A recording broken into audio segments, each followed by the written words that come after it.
रम पम पम, कभी ऐसे घूमने आया करो। Over the hills and far from what she's waiting for.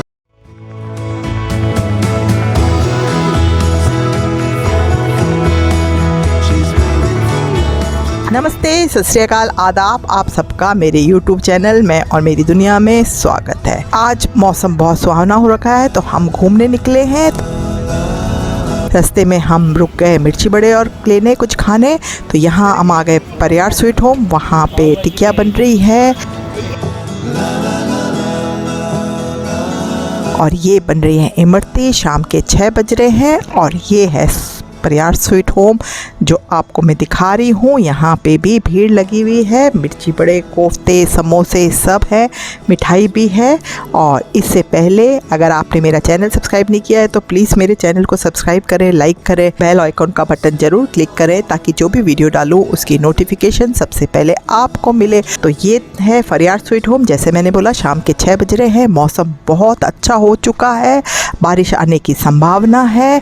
तो हम फ्रेंड्स निकल गए घूमने के लिए, मंडोर गार्डन लेके चलने वाले। उससे पहले हमने सोचा यहाँ कुछ खा लें, तो यहाँ मिर्ची बड़े लिए हैं, साथ में अब टिकिया लेने वाले हैं। तो यहाँ हमने अपने लिए छोले टिकिया का ऑर्डर दिया था जो बन गई है। देखिए कितनी स्वादिष्ट लग रही है। शाम के 6 बज रहे हैं और हमने टिकिया खा ली और अब हम मंडोर गार्डन की तरफ रवाना हो गए। मंडोर गार्डन जोधपुर का फेमस गार्डन है। चलिए आपको वहाँ लेके चलते हैं। और ये पहुँच गए हम मंडोर गार्डन।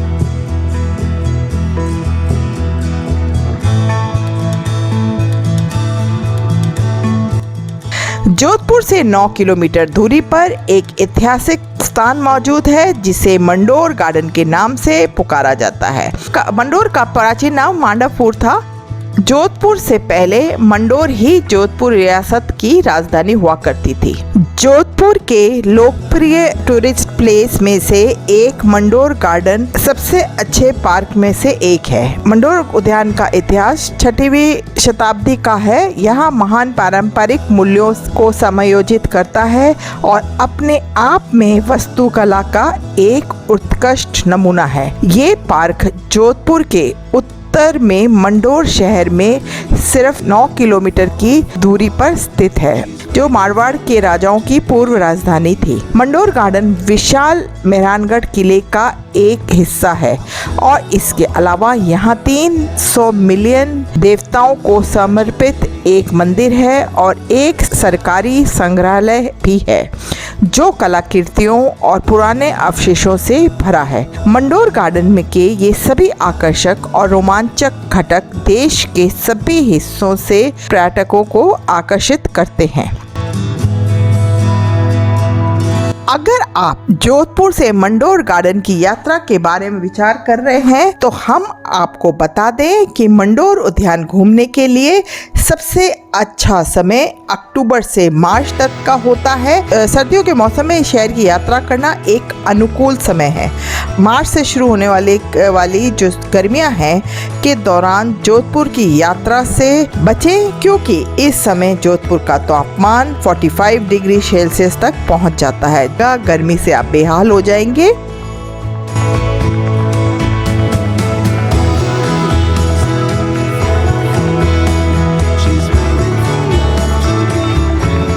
मंडोर उद्यान के मध्य भाग में दक्षिण से उत्तर की ओर एक ही पंक्ति में जोधपुर के महाराजाओं की समाधि स्मारक बने हैं। एक और राजाओं की समाधि स्थल ऊंचे पत्थर पर मंदिर के आकार में बने हैं, वहीं रानियों की समाधि स्थल छतरियों के आकार में बने हैं। यहाँ पत्थर पे बनी नक्काशी देखने लायक है। यहाँ मूर्ति कला के उत्कृष्ट नमूने देखने को मिलते हैं। यहाँ समाधि स्थल के बाहर से जितना विशाल है, अंदर से भी उतने ही सजाए हुए हैं। गहरे ऊंचे नक्काशीदार गुम्बद, पत्थरों पर उकेरी हुई मूर्तियां वाले खंबे और दीवार उस समय के लोगों के कला प्रेमी होने का प्रमाण प्रस्तुत करते हैं।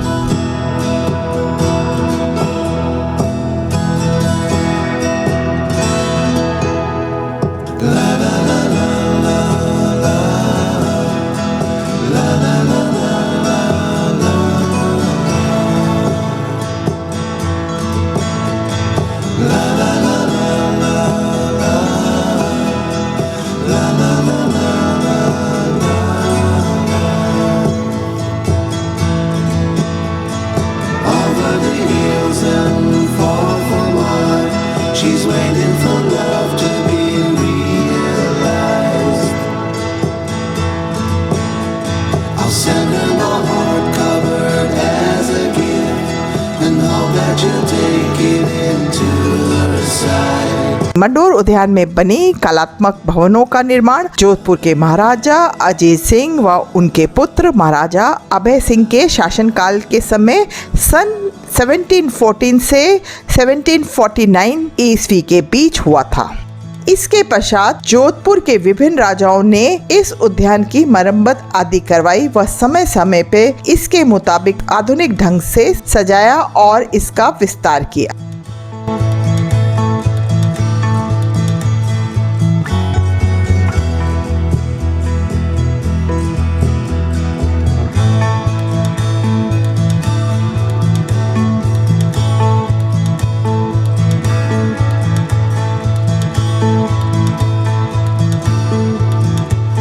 मंडोर गार्डन एक विशाल उद्यान है जिसकी सुंदरता प्रदान करने के लिए एक कृत्रिम नहर से सजाया गया है।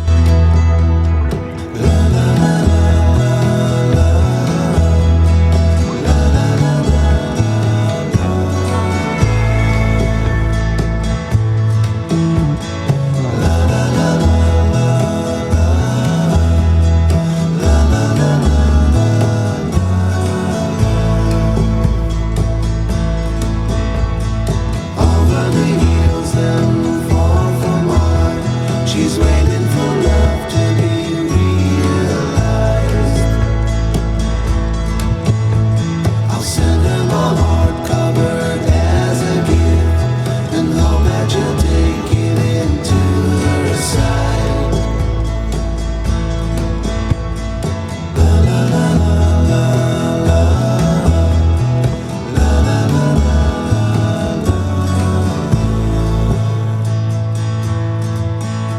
यह एक हॉल ऑफ हीरो भी है जहाँ चट्टान पर उकेर कर दर्शकर दीवार में तर्शी हुई आकृतियां हैं जो हिंदू देवी देवताओं का प्रतिनिधित्व करती है और अपने ऊंची चट्टानी चबूतरों के साथ अपने आकर्षक बगीचों के कारण यह प्रचलित पिकनिक स्थल भी बना हुआ है।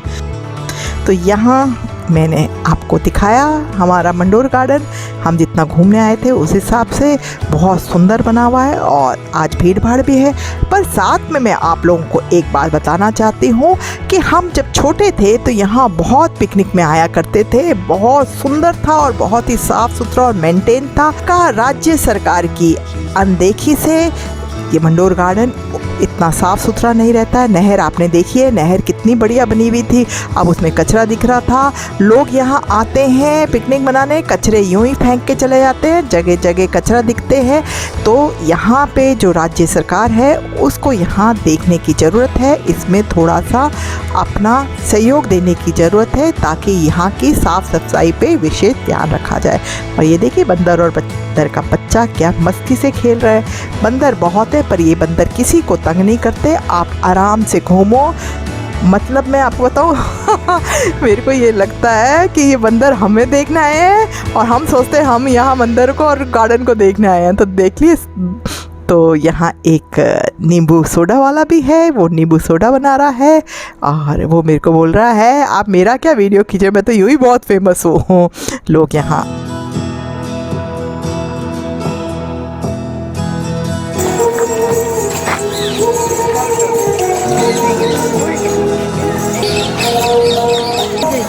चलो। तो आपको हमने संगीत भी सुना दिया और यहाँ पे हमारे एक बंदर महाराज भुट्टा खा रहे हैं। उनको मज़ा आ रहा है भुट्टा खाते हुए, तो किसी ने भुट्टा पकड़ा दिया था और अब ये हम बाहर की तरफ आ गए।